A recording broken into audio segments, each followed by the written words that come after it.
prohibited. In Subic Bay Freeport, traffic rules are strictly enforced. A safety reminder from Corporate Communication, LED, and this station. On BFM is Tommy G, the Hitman. 89.5 worldwide. Text or call us now.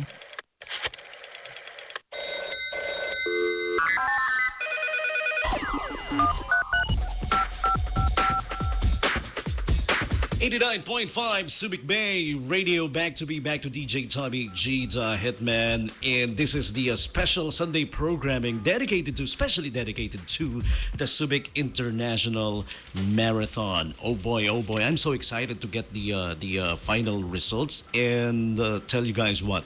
I have it now. It's right here on my left hand. But first, more importantly, we have here one of the people from the organizing committee, the organizing group, should I say. Please welcome sila General Sam and si Father Melo. Ladies and gentlemen, please welcome. Okay, hello. Hello, sir. Magandang afternoon po sa inyong dalawa. Midnight. Magandang hapon. And welcome to the station, by the way. Okay, welcome to 89.5 Subic Bay Radio, and si General Sampo is with the am I right, with the X Tribe? X Tribe is my partner. X Tribe is a separate entity, but X Tribe joined me in Subic International Marathon. Okay. So that's General Sam, ladies and gentlemen. And si Father Melo naman is here. He's part of the Subic International Marathon. Then, is that right, Father? Yes, my group called Dilaab, or parang Tangs of Fire. Dilaab is what it's called. Yeah, It's a okay. beneficiary, especially sa outreach sa street children. All right. It's the your group is the beneficiary of the Subic International One Marathon. of three. One of three.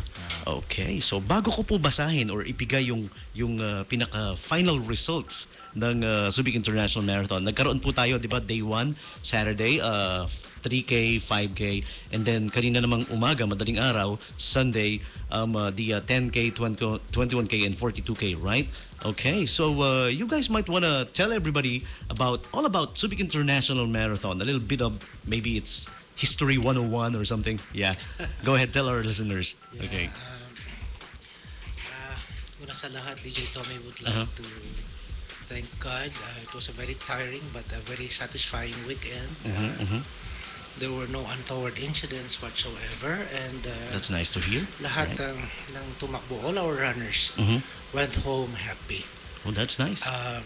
Ang Subic International Marathon talaga finds its roots and its beginnings from way back 2004. Okay. When from somewhere an inspiration came to us, All right. and we dared to open a police transformation school Okay. in the jungles of Subic Bay Naval Magazine. All right. Ito, Tommy, is kinuha namin ni Father Melo lahat ng mga branded na police calawags. Branded. Okay. All right. May acronym nga na na-create dyan eh. Police Taba, which stands for Tamad, Abusado, Bastos, forgive the word, Yeah. at Ayaw pa Totally understood. disiplina. So they were really brothers, the worst in the corps of officers. And at least 85% of them have cases filed against their persons, ready to be yanked out of the service and put behind bars. Pero ang ginawa namin, Tommy, kinuha namin silang lahat. And then kinuha niyo silang lahat. In-isolate namin sila dyan sa Subic Naval Mag. All right. And for 30 straight days and nights, ako po at saka yung mga volunteers ko, to include Father Melo and the other faith-based groups, we stayed with them. Pero we took out their guns, their cell phones. We did not allow visitors. No radios, no TV, no newspapers. So it's practically total isolation. Isolation. Yeah. Then I'm made them wake up very early each morning. I made them run. Okay. I made them eat vegetables. Nice. Everything healthy. And little by little, The encouraged transformation them to came pray. in. Yung the first week especially, Right. parang grabe yung animosity. It was like people wanting to, the first instance that they are loved. Baka papatayin nila kami pero we treated them as brothers. We did not shout at them. And whatever we asked from them, we saw to it that we did it first ourselves. Like Okay. if we wake them at 4, quarter to 4, we are You ready. guys also will. If Yeah. we make them run, we run with them. If we make them eat veggies or anything hindi kasing Fruits or- sarap sa kanila, Yeah. we ate the same food Same practically. food. So parang binigyan lang namin sila ng pagkakataon na magkaroon sila ng mga kaibigan na makikinig at makakaintindi sa kanila. And little by little, we introduced them to to a life of prayer. All right. Each one of them into their individual lives of prayer. And by the grace of God, ang daming nagbago. Nagbago. Yeah. That's good. Pinatakbo, pinagdasal, kinaibigan.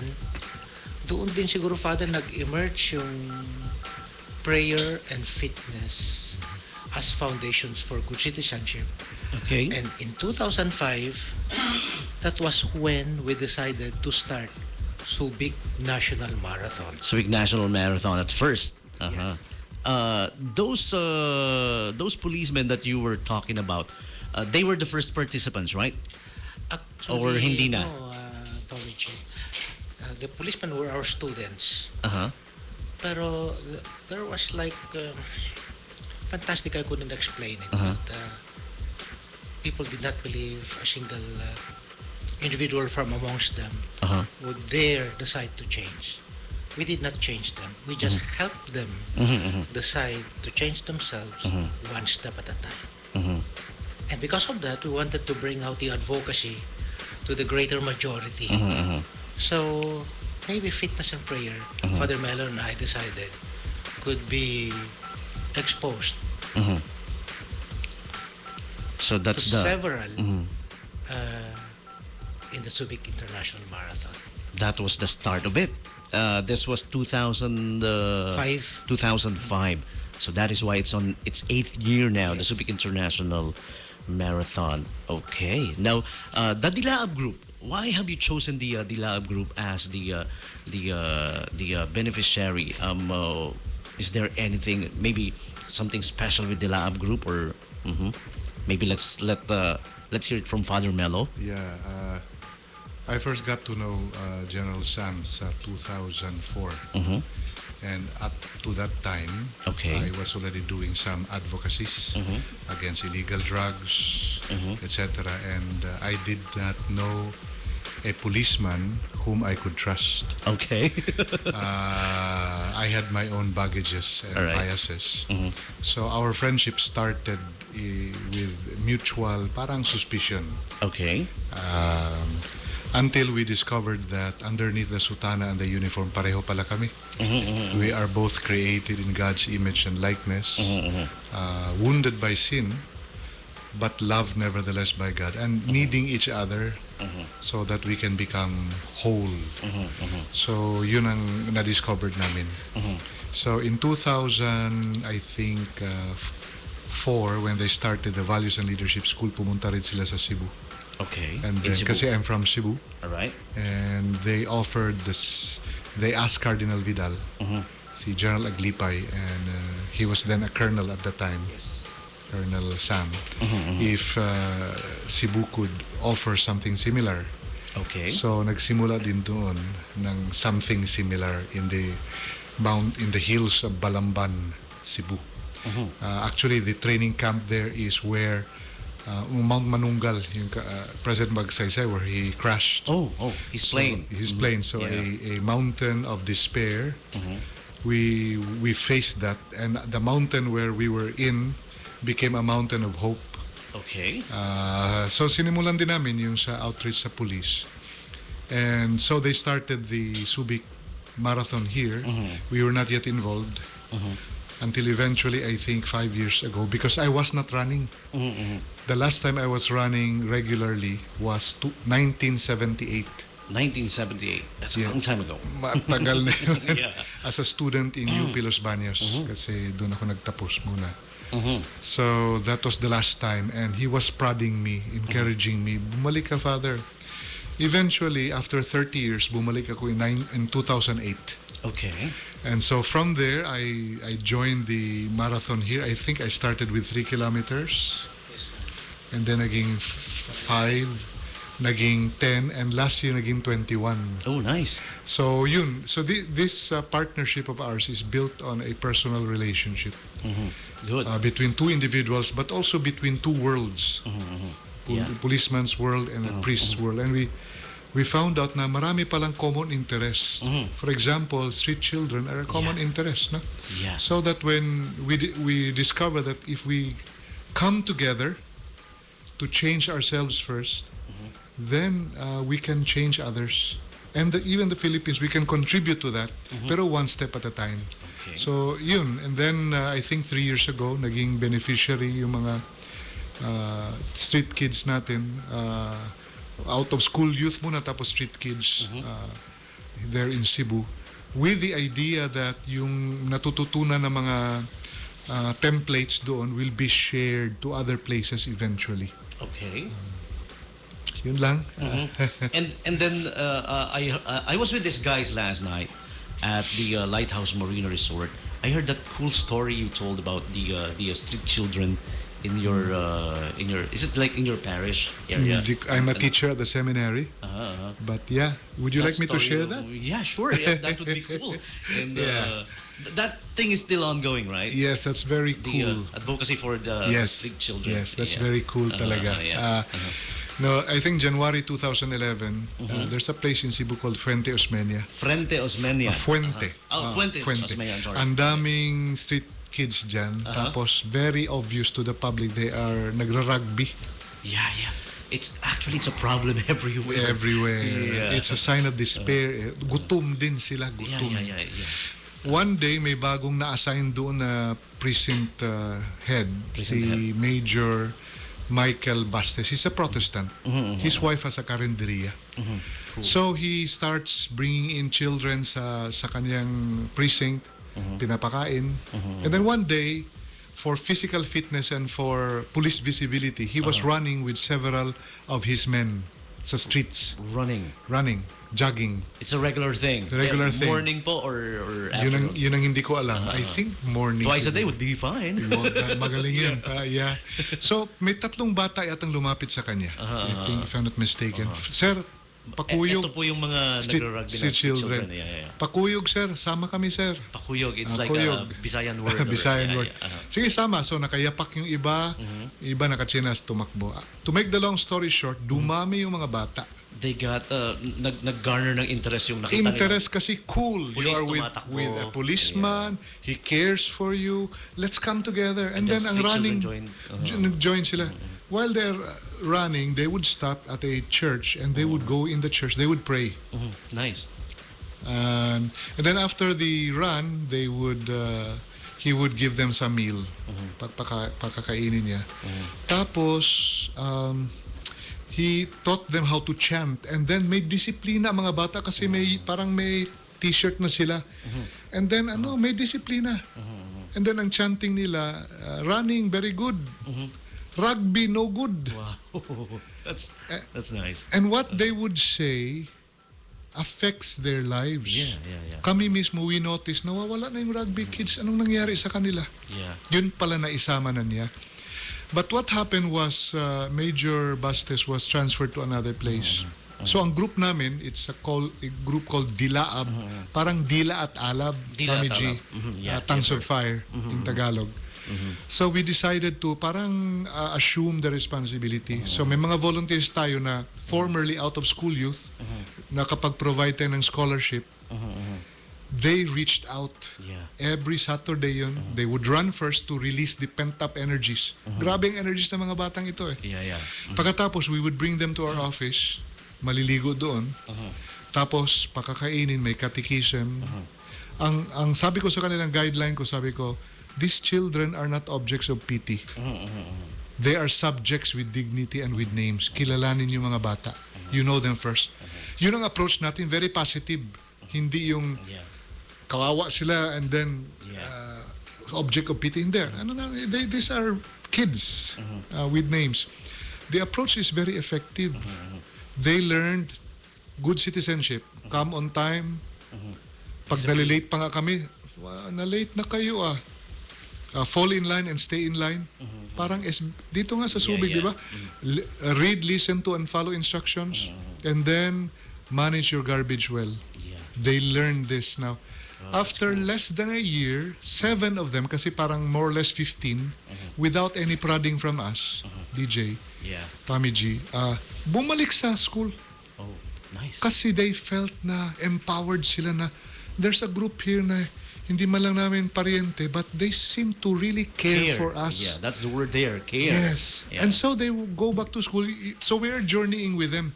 We're now looking for sino magano ng bag, ganon. But the beautiful story is 7 months ago, we invited 7 other groups to consider reaching out to street kids. These are different groups. Ngayon, nakakuha kami ng common funding to train the peer counselors. So they're now reaching out. Very regular na, and then there is some impact. Kaya very strategic ang nangyayari.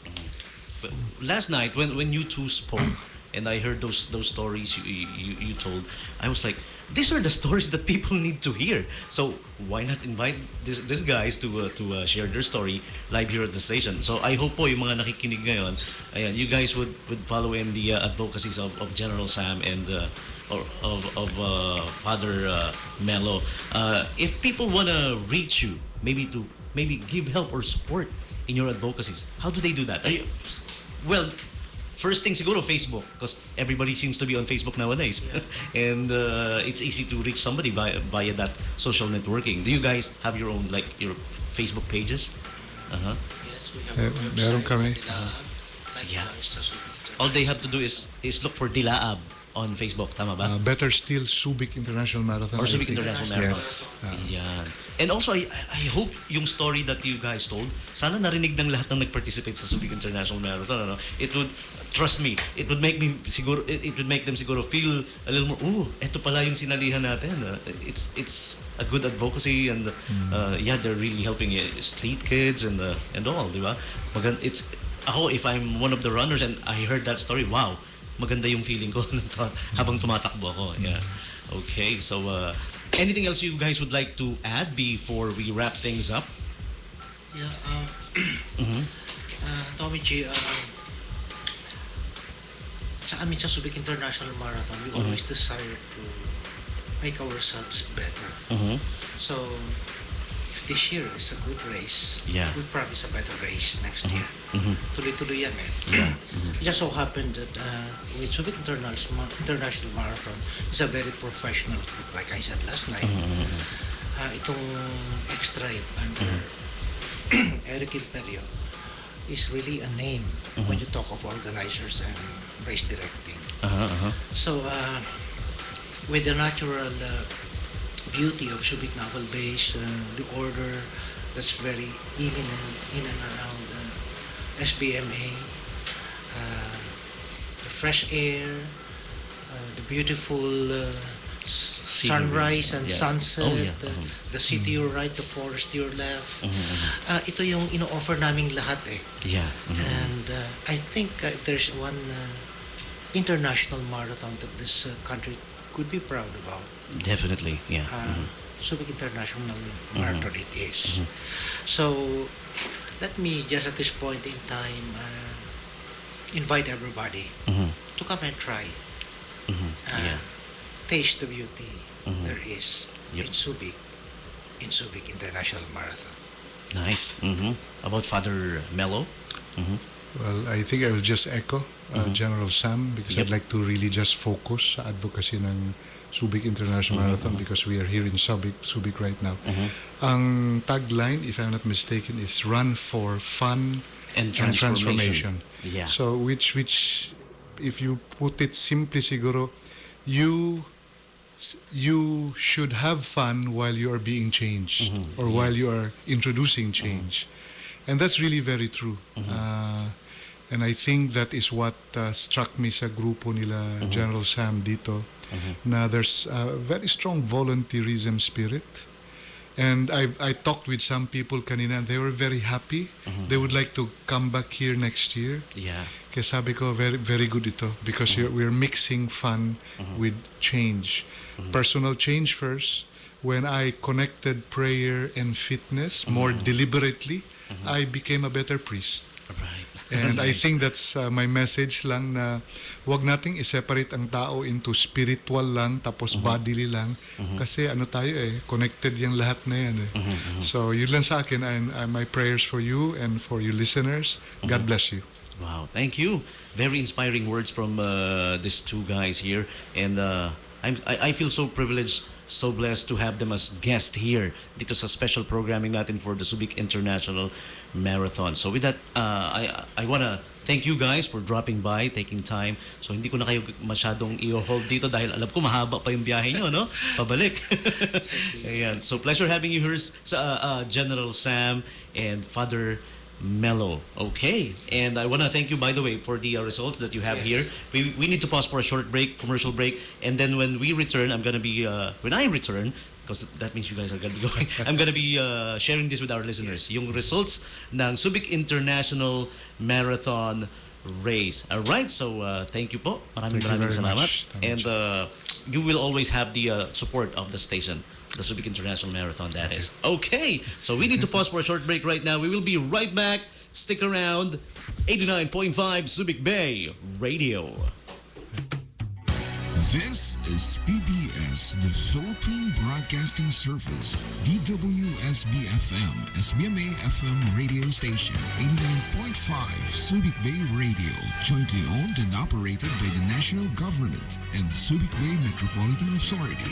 This is where you find news and entertainment with a wide variety of music, public service and information, giving you the best of Subic Bay worldwide, 24/7.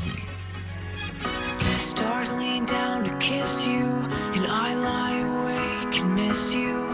Pour me a heavy dose of atmosphere, 'cause I'll doze off safe and soundly, but I'll miss.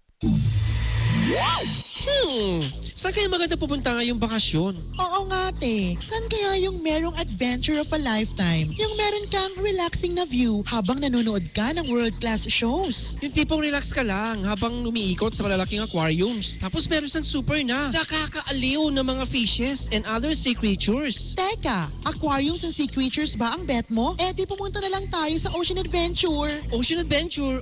Oo nga no. Yeah, that's how we do.